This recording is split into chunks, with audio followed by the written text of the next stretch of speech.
Joe Biden, his age keeps coming up. Just the Wall Street Journal a couple of days ago describing him as showing signs of, quote, slipping. However, they also state that the White House said that Biden is sharp, with his critics playing partisan politics. What are you hearing?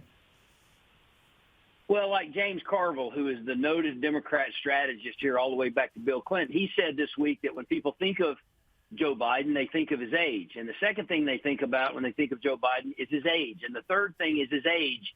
And he said he just can't really escape it. And I think really that's why from this point forward, from the Stormy Daniels trial forward, Donald Trump is going to be the favorite to become president again for the next 4 years. I think more and more people sort of in the middle are accepting this reality because no matter what Joe Biden seems to do, there are things that are bogging him down.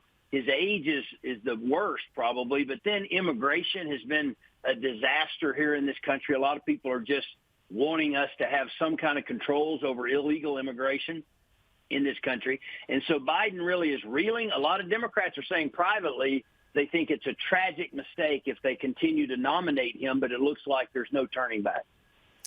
And I know you're concerned about the transfer of power and it being peaceful. Tell us about that.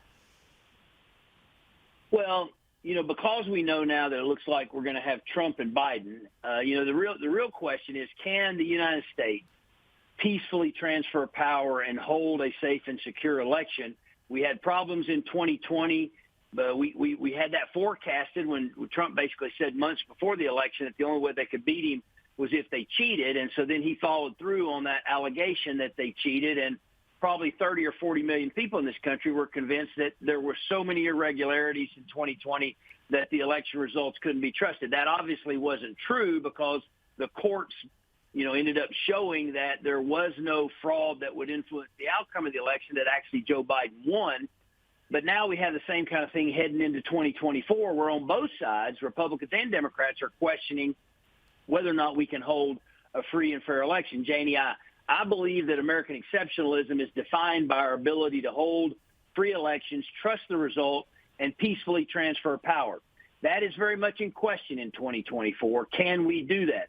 I think if that holds and we can do that, and come January the 20th next January, we can actually install a new president with the country coming together behind the new president, then the republic is going to be just fine, because the fundamentals, they've been a lot worse in the past. They were a lot worse in the Civil War. They were a lot worse during the Vietnam era.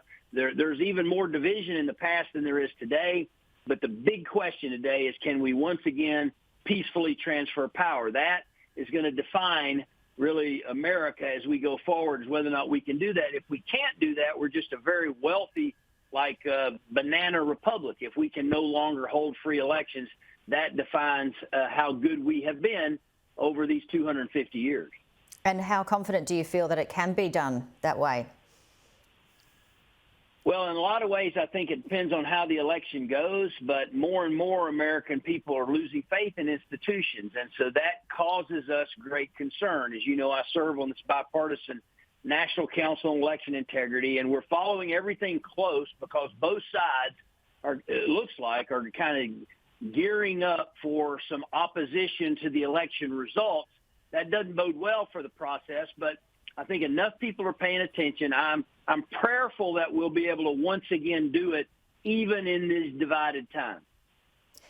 Zach Wamp, thank you so much for your time and expertise today. Enjoy the rest of your afternoon, and always a pleasure to see you. Thank you.